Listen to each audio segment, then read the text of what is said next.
my asexual life. This is supposed to be for education about asexuality, all things asexual, and I share my asexual life journey in order to help you in yours. If you haven't already subscribed, hit that great big subscribe button right here, right now. Please hit that bell icon so you get notified of every time I go live like now, post a new video. And today we've got a wonderful no sex movie review. Yes, I am asexual in sexual orientation. Personally, I lack sexual attraction. I don't get the need, urge, want for partnered sexual intercourse, and I'm sex repulsed for me, not for others who want it and it's consensual. And personally, I don't like any movies with sex or nudity in. They're a real turn off, right? And I try to find as many movies as possible with no sex in them and no nudity in them. I'm very pleased to say that this movie, B movie, has none of that in it. And not only that, I believe it has an asexual character in it. Right? So stick around if you want to know more about this B movie. And first of all, if you don't know who I am Sandra Bellamy, author of this awesome Asexual Perspectives 47 Asexual Stories book. So if you love stories, real life stories, then please get a copy of this. And if you love superhero movies, you'll love this autobiographical fibromyalgia self-help handbook. It's told in a superhero style, and it's amazing about how to have more happiness, less pain, more energy in your life, even if you don't have fibro. But if you do, then it's a bonus, because that's what the book talks about. Right, so that's from Amazon as well, fibromyalgia self-help handbook. So getting back to this B movie then. If you don't like spoilers, please do not watch this video, because I'm going to spoil this for you. Okay, so first of all, I have to say I absolutely love this movie. I think the animation of it, of the bees, is absolutely incredible. Their factory that produces honey and nectar is just sensational. I really love all the characters of the bees, and I love the storyline. Everything is very, very realistic. Like, you can relate to it on a human level, which I love. So in this particular movie, the bees are graduating. These young bees are graduating. He's the main character, Barry B. And Barry is graduating with his friend and other bees, and they're graduating from like their study, and they're going into the workplace. Now, Barry finds out that when they get to this workplace, they literally have one job to choose from thousands, but one job, and that is it for life. And they find out the bees have been literally doing work for 27 million years. And when he thinks of his life having just one job in this nectar / honey factory, he really wants more with his life. He doesn't want to be doing what his parents expect him to do, being a good little bee, and literally just having a boring job in a factory, essentially, for the rest of his life. He likes adventure. He wants to get out and about, explore the world, and he doesn't just want to be there. It's not enough for Barry. He likes to think outside the box. He likes to think differently. He's a bit of a rebel. I can relate to this because I don't like being stuck in a box. I don't like doing a 9 to 5. It just really doesn't suit me either. You know, and I like, you know, getting out of the box, as it were, getting out of societal conditioning and going my own way and being creative and thinking up creative ideas and pursuing my dreams. And that's what Barry does. He likes to pursue his dreams. Usually throughout most of the movies I watch, there's a reoccurring theme, and that is about the main character usually always pursuing their dream in the face of adversity. And that's what motivates me and energizes me with these movies I watch a lot of the time. I don't do them just for like, oh, completely shutting off, although it does help my brain to shut off majorly from anxiety and negative emotions, but it instills very positive, motivational emotions in me.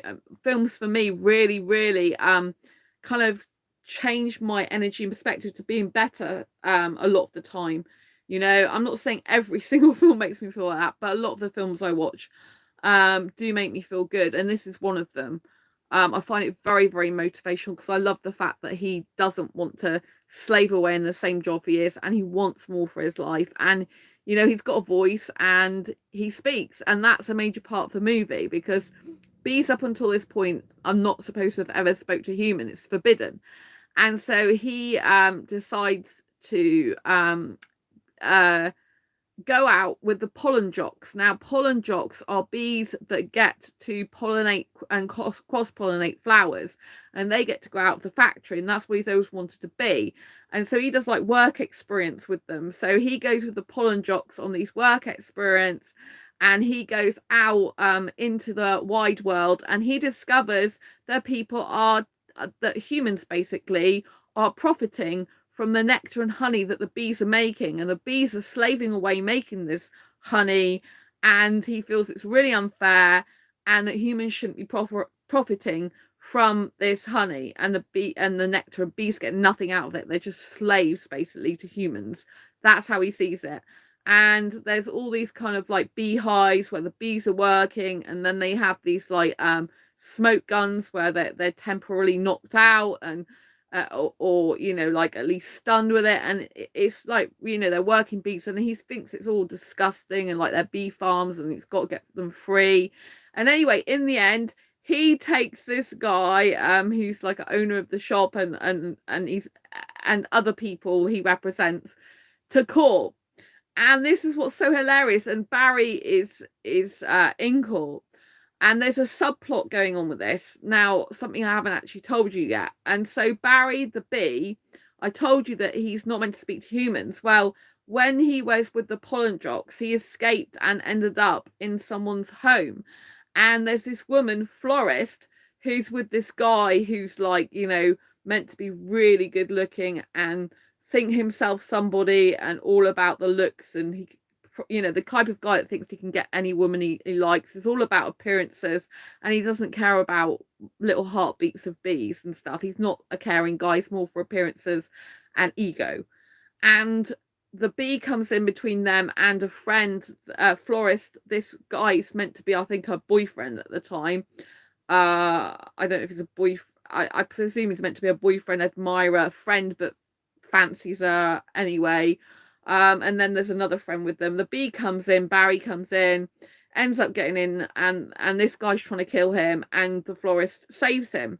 And Barry the bee, this is such a good storyline. Barry the bee falls in love with this florist who's a human, not a bee. And she ends up falling for him. And she ends up building this deep friendship relationship with no sex involved whatsoever, but she clearly seems to love him. They've got like a love relationship together, even though there's no sex involved. There's no physical stuff apart from touching and stuff like this. So, you know, like if he at one point he goes to hold his little hands out, his little bee hand, and touches her finger, and then you know in the way they speak to each other, you know there's something magical. So I believe for this reason, and especially what happens later in the film, that this florist is actually asexual in sexual orientation, because, you know, she doesn't seem to experience sexual attraction, and she'd rather be with a bee than this guy who's meant to be really good looking, could probably get any woman he wanted in theory, and is really egotistical and doesn't care about things. She'd rather be in a relationship with a bee than with him or with other people.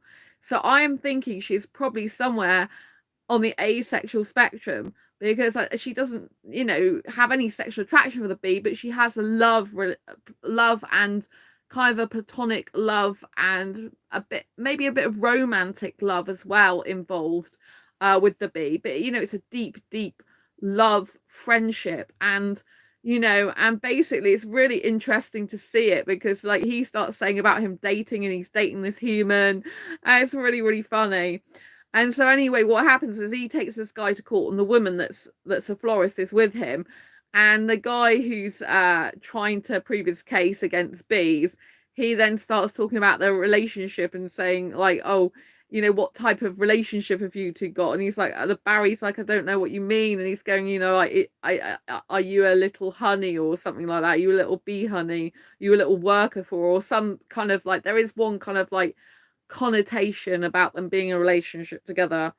I don't know if it's actually a sexual connotation, but he implies they're in a relationship together, that obviously a bee and a human's not normal. But anyway, In the end, what happens is he wins his case, and yeah, so he wins his case. But then what happens is he goes and collects all the nectar up, and all the honey in the world's meant to be collecting it all up. They take it back to the factories, but the factories got no work anymore because no one needs any pollen or nectar, because he's recalled it all and basically said, you know, humans aren't to have it, no one's to have it, that's theirs. But by doing that, they've got too much pollen, they got too much nectar, sorry, and honey in their factory, and then all the flowers start dying off because there's no pollination and cross pollination anymore. You know, there's, you know, without cross pollination, fruits are dying, flowers are dying, you know, and so the world is like coming to a standstill because, you know, the florist has to close her shop, and, you know, and the florist ends up saying to him, do you not realize what's happened? You know, because he thinks it's great the bees not working anymore, doing what they want and just vegging out. But then he realizes that he's done the wrong thing in terms of, like, you know, taking all the nectar and honey and not letting humans have any, and not letting it out into the world, because the world needs bees and they need cross-pollination to survive, for the species of bees to survive, and for humans to have fruit and beautiful trees that provide oxygen and all this type of thing. So yeah, so he realizes what he's done, and the florist says there's one last flower festival like show she's got to go to, because that'll be the last one, because all the flowers are dying and she's never going to see these flowers alive again. And so he comes up with the idea that he'll go with her and he'll bring some roses back with her on an aeroplane to the factory, to the factory basically, so that the pollen jocks can go and cross-pollinate the flowers with the other flowers that have been dying, so that they can begin to have life again and begin to refresh and renew and grow again. And so they have to get it's really funny scenes in it. It's very, very humorous in parts, really funny. So basically they manage to get their way into this flower festival. She goes a bit undercover, pretending she's like this flower agent or something. It's really funny. And they take over this float, the Princess and the Pea float, and there's this woman all dressed, or girl dressed all as a princess, and he has to dress up as a pea. And then the princess sees him and she's like, oh my god, I'm going to call the sheriff or whatever, something similar. I think it was the sheriff. And so anyway, the woman florist boots her out and then takes her place.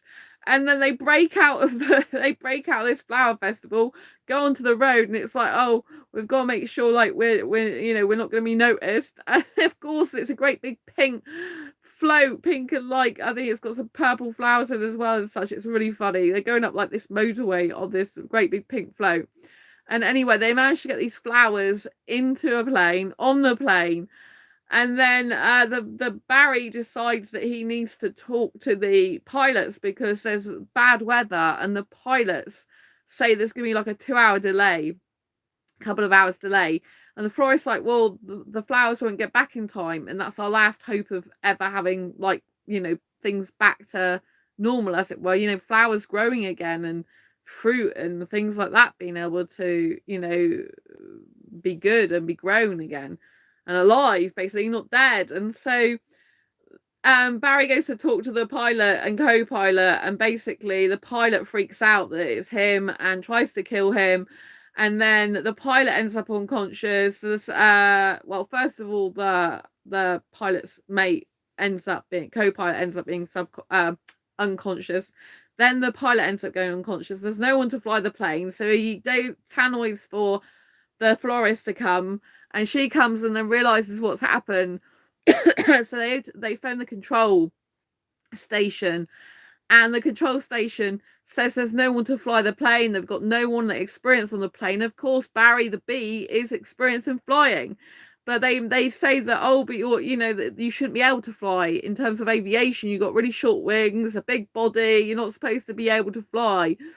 And so, but it's like, oh, bees get this all the time. But of course, we can actually fly. So anyway, the woman florist takes over the plane, thinks she's flying it, but it's been on autopilot, and then the autopilot just stops. working, and they're in trouble. But the pollen jocks have seen on the news that they're in trouble, basically, and what's happening. And the pollen jock captain gets all the pollen jocks rounded up in the air, the ones that cross pollinate and everything, and gets them in the air to go up to the plane. All the other bees from the factory go out onto the run where the runway would be. Well, where all the planes are, but I think the runway, they can't go on the actual runway. So the bees on the ground flower for the plane to land on, made up of the bees body, you know, they're all joined together like in a group, and the pollen jocks are in the air holding the plane up to land it. They have to land it in the middle of the flower, and they just held up by the bees. In the end, they cut the engine off, and so basically Barry then becomes a pollen jock himself, which is his dream job. Others go back to the factories, and but what's amazing at the end is Barry has his name above his girlfriend's shop, basically, because you can tell they're in a relationship together in the end. And basically he's got his name above the door of the flower shop, and he now does you know, it's like his girlfriend's name above there and Barry, and they can get flowers, nectar, or they can have like nectar legal, which is Barry now provides legal services in an office out the back of the shop. And so they've now got all their business set up together, and he's like a little honeybee, literally. And when she's got like a big order on of flowers, that she's like, oh my gosh, I need more flowers, and he's like, no problem, I'll go and sort that out, like, my love. And off he goes. And I don't know if he says my love, but in my mind he does. But anyway, he says no problem to her. That's the main point. And he goes off and goes and sorts it out in the factory. And he met a mosquito on the way, and this mosquito is another lawyer that's filling in when he's got to go back to the factory. So he really is set up for life. And the guy who was Flores' like original boyfriend, or he thought he was going to be her boyfriend for life, her partner for life, basically, this guy who's like, you know, clearly thinks himself somebody, it's really funny because in the end he starts crying because he sees Barry's name above with hers on the florist, and he's like, oh no, that bee, he's got my life, because that's the life he wanted. He wanted his own business, basically, with this woman of his dreams, and she is with the bee for life now. They've like got this whole business set up, they're all sorted out together, you know, and they're set for life, basically. So I definitely say that this florist is an asexual character. There she is on the back of the cover, and that's a guy who thinks himself somebody, as you can see, you know. But yeah, that's the florist. So yeah, I really love this movie. I love the fact that, as far as I know, the main character, female's asexual. Barry is a B. Obviously he must be asexual as well, I would say, because he's in love with a woman without any sexual attraction, I think. I think there's no sexual attraction. I'm trying to think back.